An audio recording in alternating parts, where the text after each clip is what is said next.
ងថ្មីសំរងចារួមមានបផាការដោះជើងស្ពាន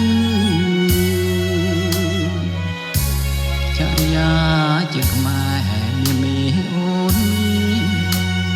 ការដោះជើងស្ពានពេញដោយលំអងប្រឡាយទឹកអើយអ្នកយល់បំណងថាจะเตรียมพร้อมส่งเรือวមិត្តរុញច្រានចិនស្រីអើយនាងណាត់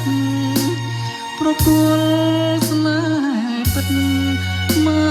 កលើរូបបង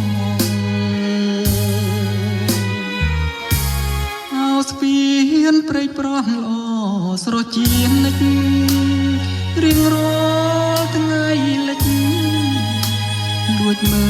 លនួនល្អអូនកុំជិះស្ពាន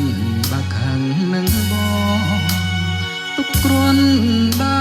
រឆ្លងមុខគ្រីយើងខ្សែ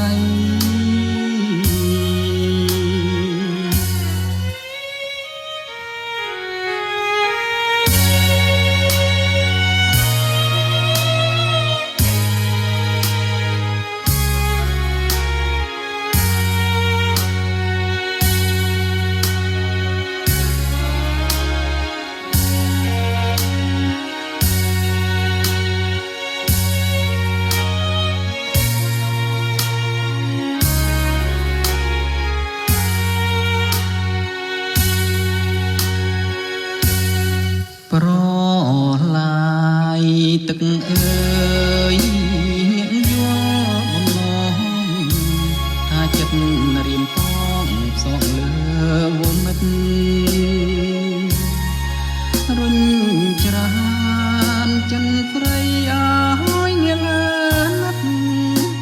ប្រគល់ស្នេហ៍ពិតមកលើរូបបងស្ពានព្រៃប្រោះល្អ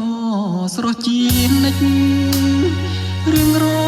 ល់ថ្ងៃលិចលួចមើលនួនល្អអូនកុំជិះស្ពានបាក់ខាងនឹងបង